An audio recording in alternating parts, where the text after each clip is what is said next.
Oh, control, this elusive, beautiful thing that we want to have more of.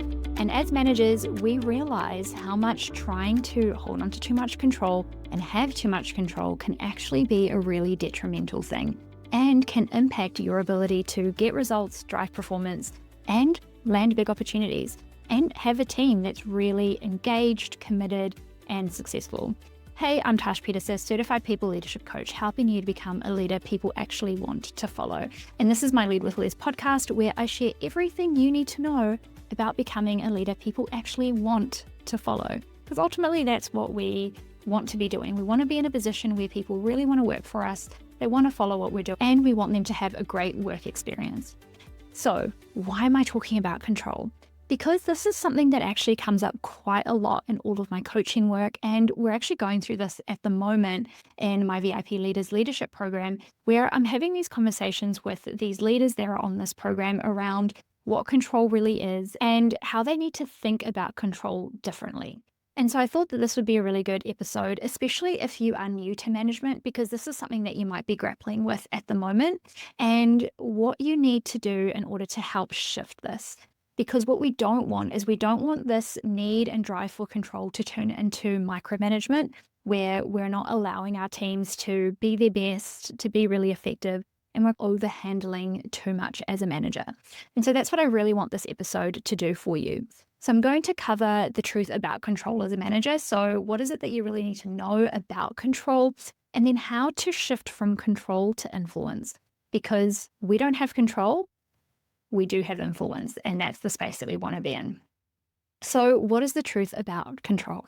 Firstly, you don't control very much at all.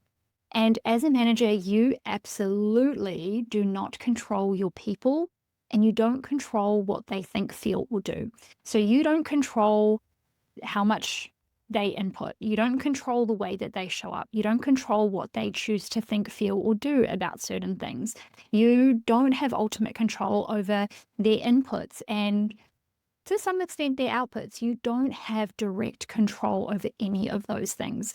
And that can feel really uncomfortable. That can feel really challenging, especially if you're relatively new, or maybe you're stepping up as a next level manager, or you've stepped into a new organization or a new team. Really trying to figure out how this works and how you can still be really effective while realizing how much control you really don't have. What you do, however, have is influence. So we don't have direct control. However, we do have a lot of influence as a leader. And actually, as a leader and as a manager, you are in one of the prime positions to influence because you are the most visible. Your team are looking to you the most. They're looking to you to dictate how they show up, how they do things, how they respond to things. And what you're doing or not doing is playing a role in that. And this is what your influence is. Our influence is, to some extent, how we can shift behavior. We can shift perception. We can shift thoughts, feelings, and actions. We can't directly control them, but we can absolutely influence them. And what we want to be doing is we want to look at how can we intentionally influence in a way that helps us get the outcomes that we want, that helps us get to where we need to go and gets us moving forward. So we absolutely have so much influence, and I will talk through how you can shift into that space. But what I do want to let you know is, what do you have control over? Because I just said all these things that you don't have control over, but you do have control over your thoughts, your feelings, and your actions.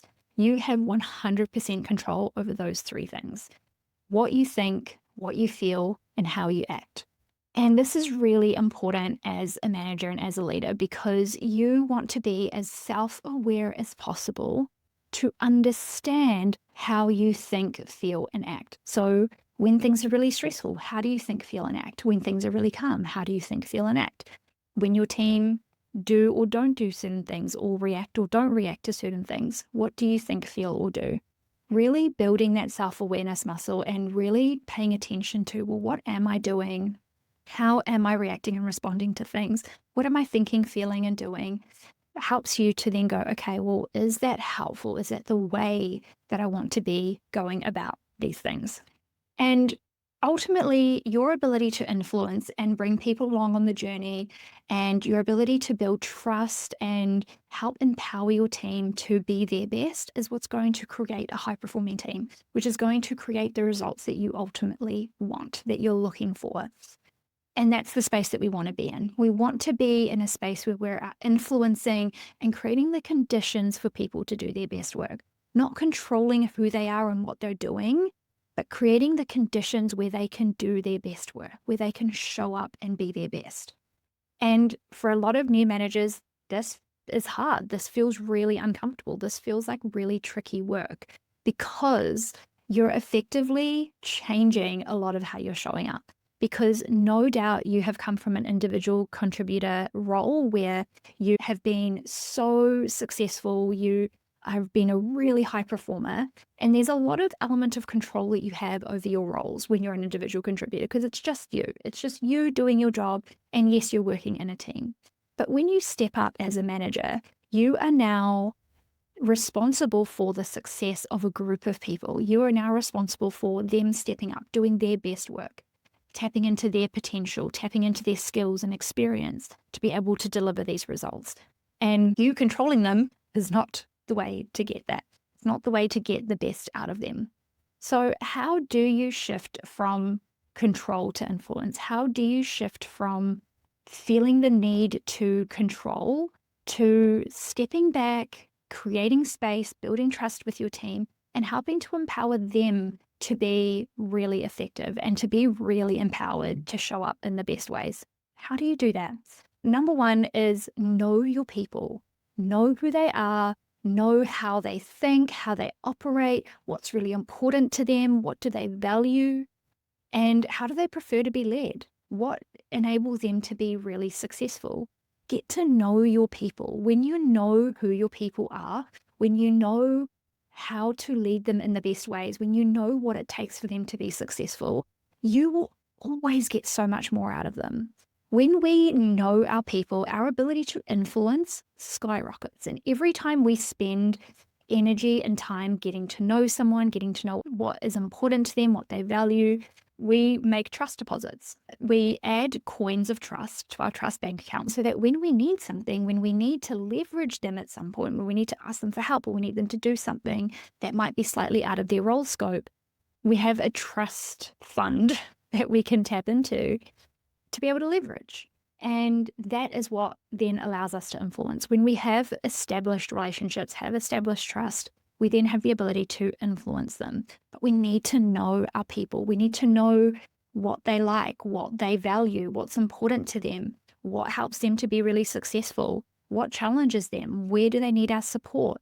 When we know these things, then we have the ability to influence our people in really great ways. So spend time getting to know your people. Spend time understanding who they are so that you can show up for them in the best way. Number two, how do you shift from control to influence? Have a clear vision and goals as a team. Your team want to do great work. I honestly don't believe that anyone shows up to work to do a shit job. I don't believe that's true. I believe that people want to come to work and do a great job, at least do the best that they can day to day within the capacity that they have. But they need to be connected to something bigger. They need to understand, what does my role have to do with this? How does my role help achieve these goals? Where does it fit in? Why is it important? Why should I care about this? Why should I care about creating these results?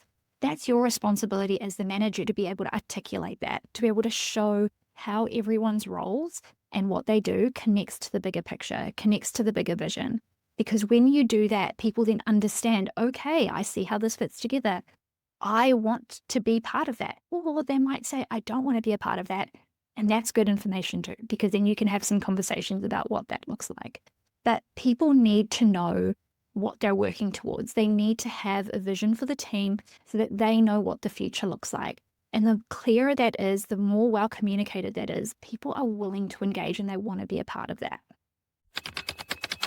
I'm interrupting this episode to let you know that VIP Leaders, my leadership development program, is currently open for enrollment. VIP Leaders is my signature program that helps you strengthen your leadership identity, build trusted influence, and level up your emotional intelligence to become a leader people actually want to follow.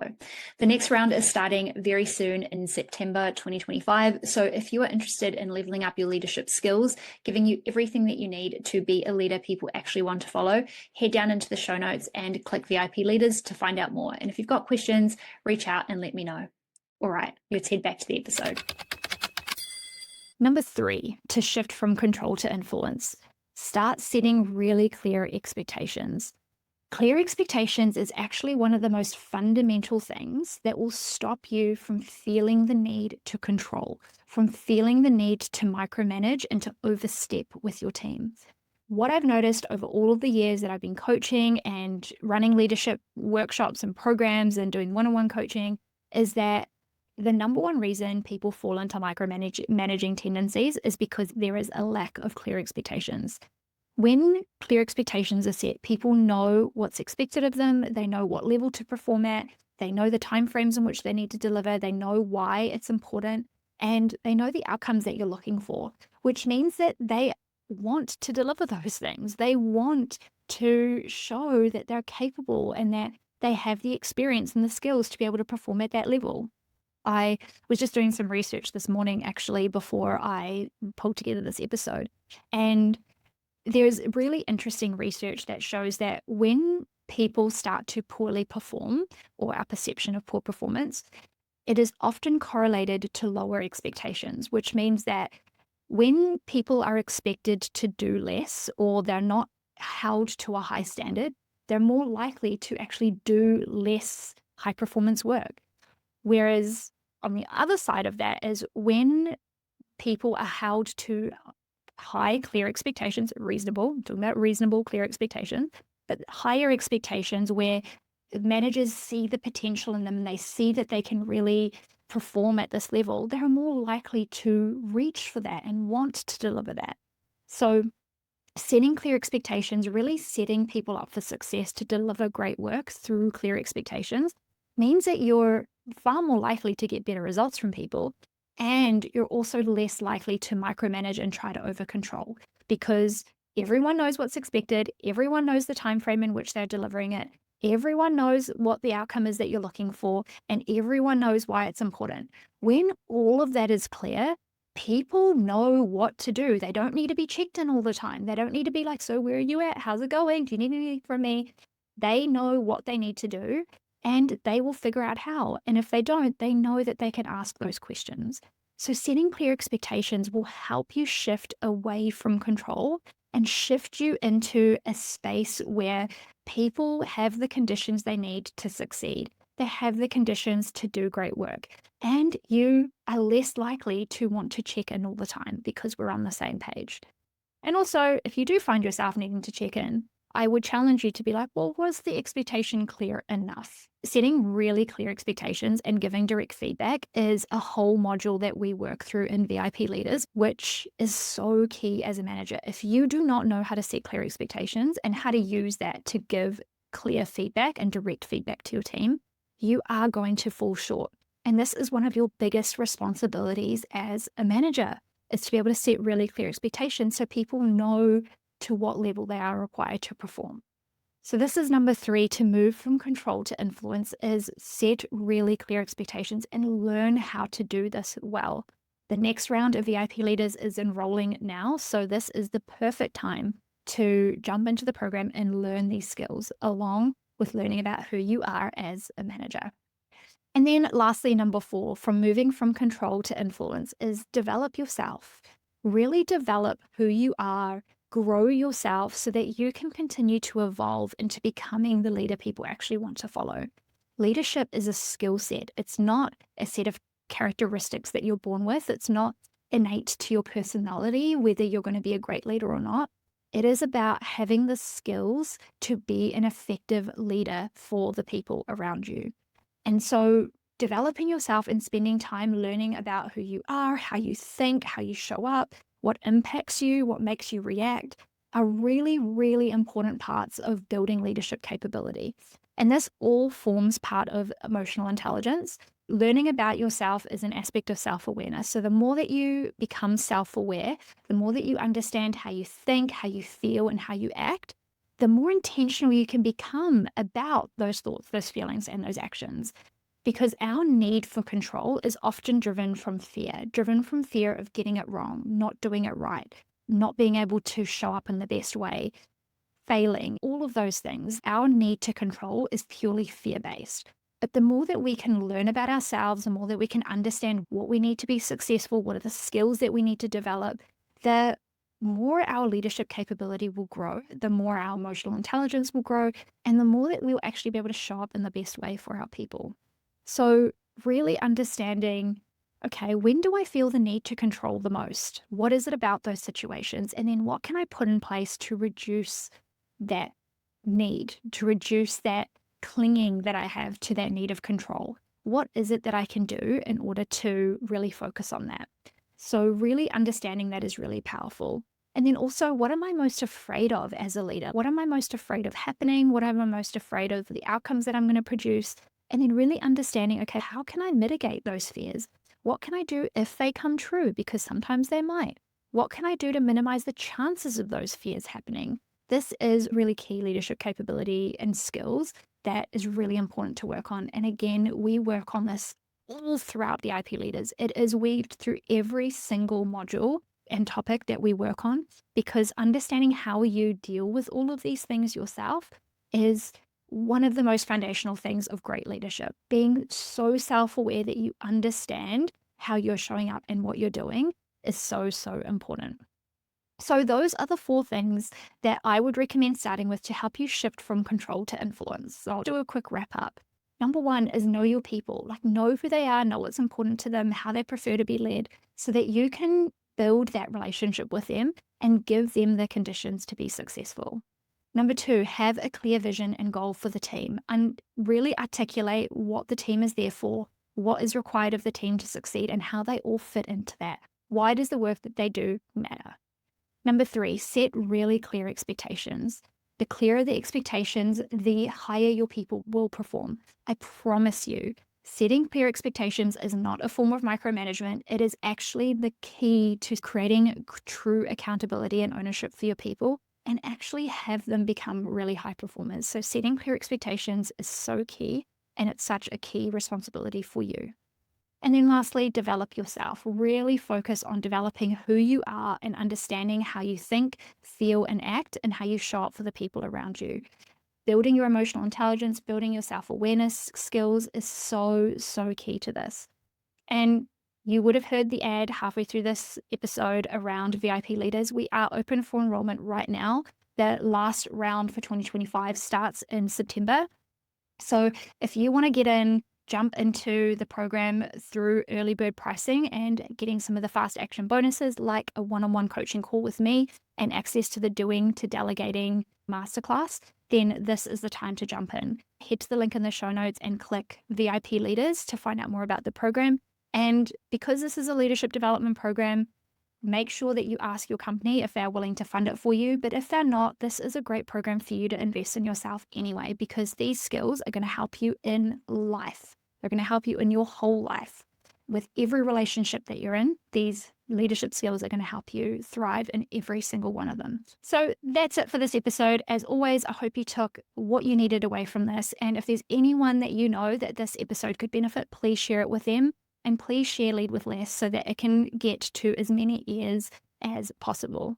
Have a great week. I hope to hear from you about VIP leaders. I'd love to support you in there. And I'll be back next week.